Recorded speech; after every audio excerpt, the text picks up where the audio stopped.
Which parenting style is encouraged most in modern America? Are you wondering about this? Well, many people are. I'm Nicholeen Peck and I teach parenting, good communication all over the world through the lens of self-government. And in this video, we're going to be talking about parenting styles and what you need to know to make sure that you navigate American culture.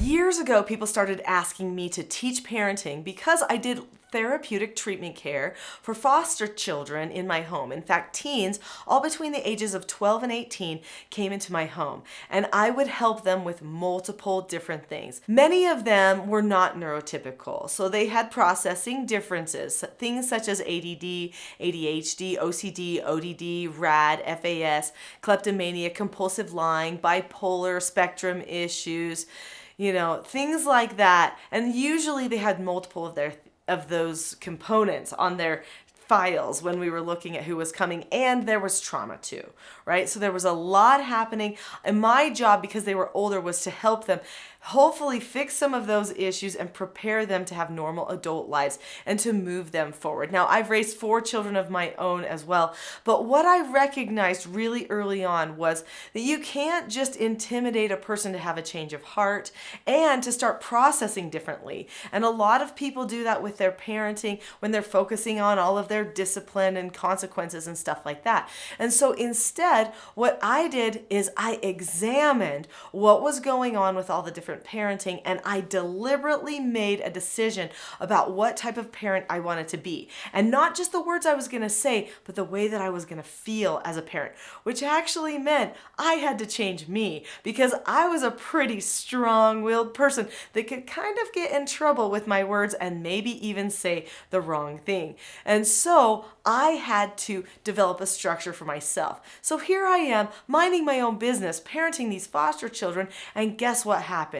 All of a sudden, the BBC contacts me, asks me to be on a program, and then people start asking me to speak at conferences and to events and do trainings all over the world about parenting.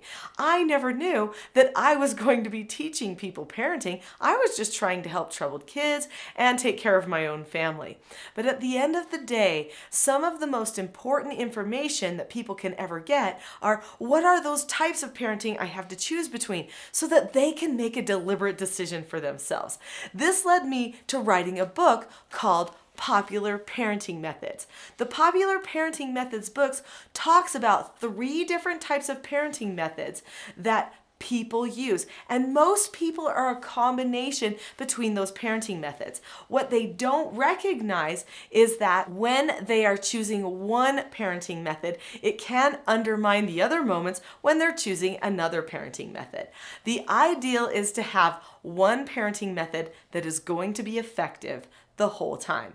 And there is only one parenting method that is not manipulative.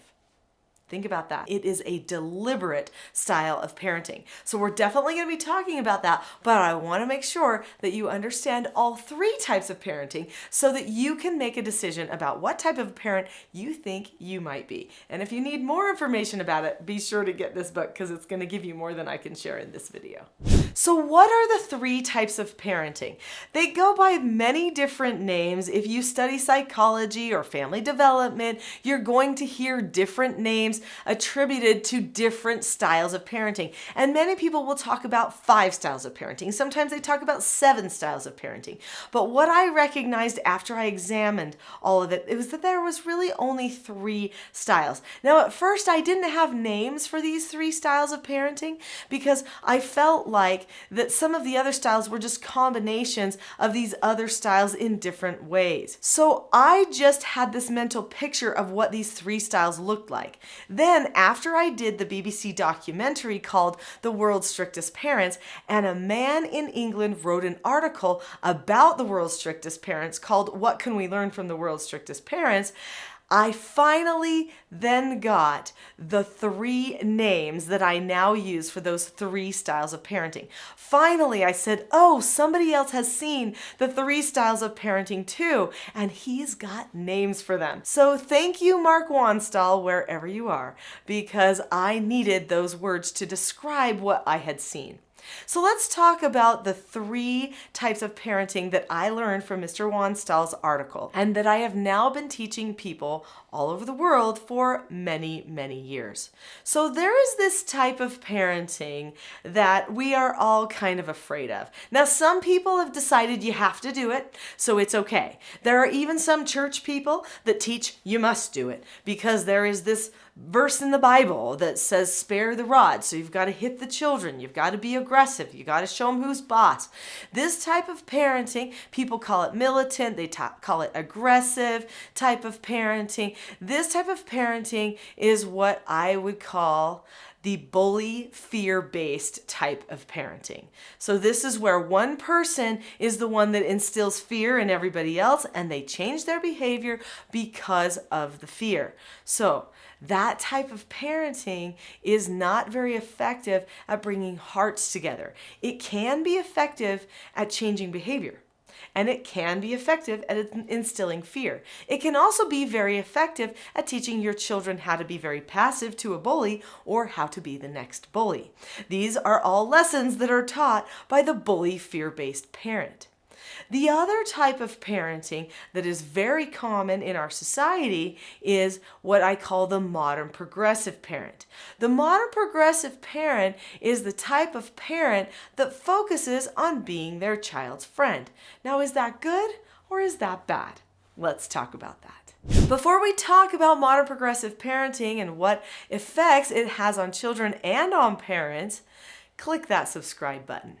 There are a lot of great videos on this channel that will help you be the most effective type of parent and will expose some of the problems and traps that you might stumble into. This whole channel is for you and for all of the parents that you know that are trying to be the very best parent that they can be. So click subscribe now and don't forget that notification bell because you're not going to want to miss the new videos when they come out.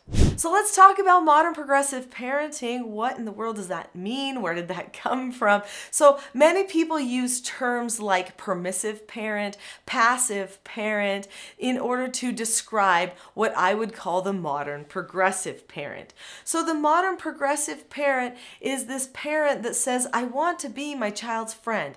Now, is that really such a bad thing? I'm going to say yes and no. So let's talk about the no first. It's not bad to want to be bonded and to be close to your children. Of course, every parents want that. And parents want their children to listen to them and to honor what they say and to have a good impact on the lives of their children. So they think that that comes through friendship. Why do they think that comes through friendship? Well, because there was this guy. He was a psychologist. His name was Dr. Benjamin Spock.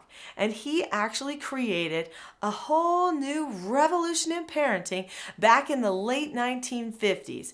After World War II, there were a lot of militant parents. Think militant, military.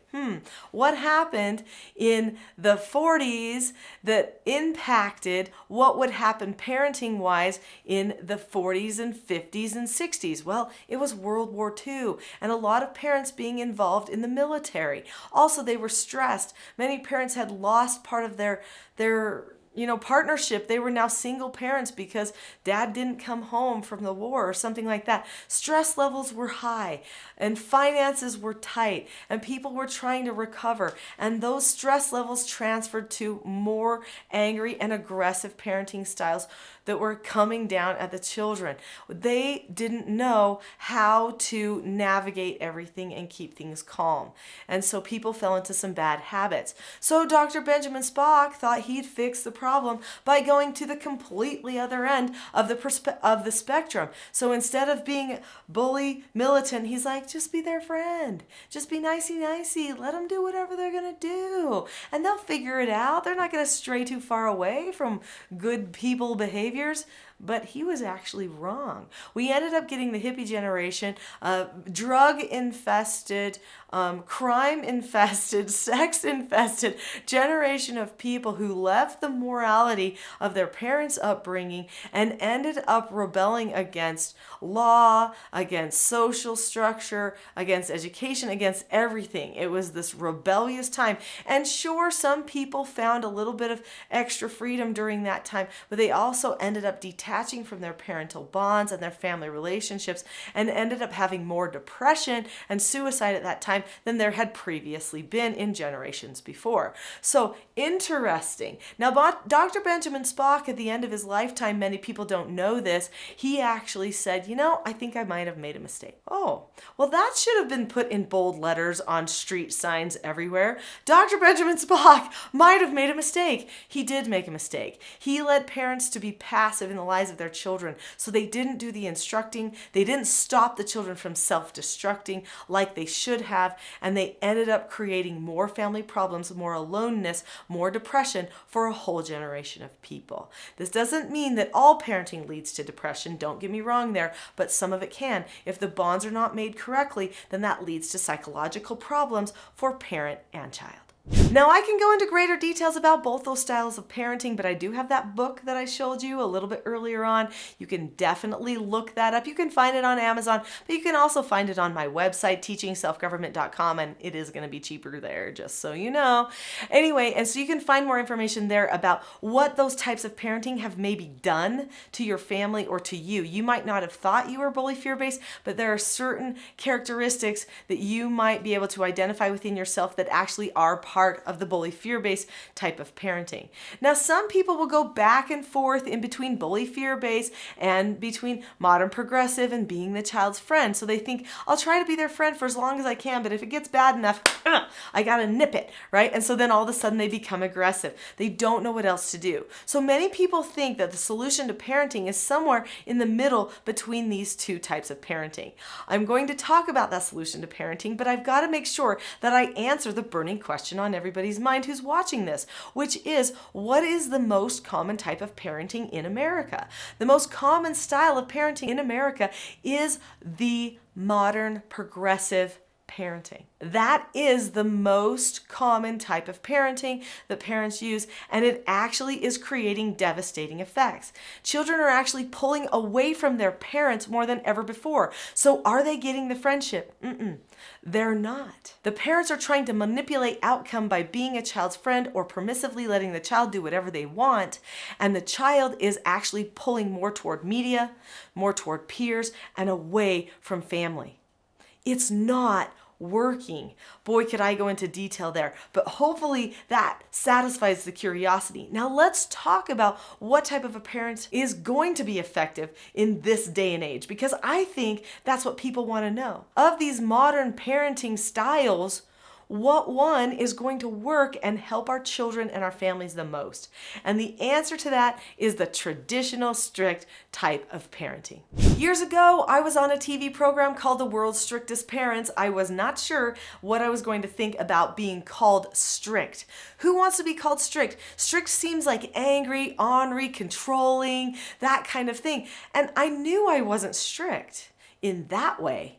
But then I looked up the word strict. And when I looked up the word strict in Webster's 1828 dictionary, it said that a person who was strict was a person who governed themselves by a certain set of principles, which means that their principles and their practice match. Many people's don't match. They have good principles, but they just don't know how to make their action match those principles. Well, I had taken a lot of time as a foster parent to make sure that my principles and my practice matched each other. And so I actually was a strict parent. It didn't mean I was honoring. It meant I knew what I was doing and I was living according to my principles. So suddenly I felt okay being on this program called The World's Strictest Parent. So what do I do as a strict parent, a traditional strict parent? I make sure that I don't just teach my children what they should and shouldn't do to make me happy or sad, but I teach them the principles behind everything. I make sure they get more teaching, more talk time with me, and more consistency. So if I'm going to help them solve the problems, I need to make sure that I'm a consistent teacher. I teach all of this with my Teaching Self-Government course. I have a parenting course that parents use all over the world, not just in America, in order to become more traditional strict, in order to have their principles and their practice match each other. That Teaching Self-Government parenting course is unlike any other parenting course that you can find out there, because it actually gives you the words to say in the moment, and none of them are manipulative. Every other style of parenting that promises you a quick fix or a trick is not going to give you a change of heart and will end up just being manipulative. I don't believe in manipulating children. I believe in teaching them and bringing the family's hearts together. That's what I did as a foster parent, and that's what I did for my own children. And I have to say, those years raising my children, now that they're gone, are the sweetest memories that I have. We don't remember a lot of pain and suffering in our relationships because we had the skills that we needed to communicate. Now, if you're thinking, oh no, it's too late for me, all is lost. It's never too late. 17-year-olds came to my home. I taught them the skills and principles of self-government, and they had positive outcomes. And people all over the world have been using the skills and principles I teach for years. So go to teachingselfgovernment.com, click the shopping tab, and look at that course.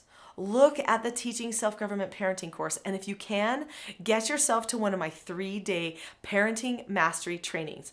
I do a few of those a year, and that is the way to get personalized hands-on training from me. So go to teachingselfgovernment.com now, and I will see you in your next training.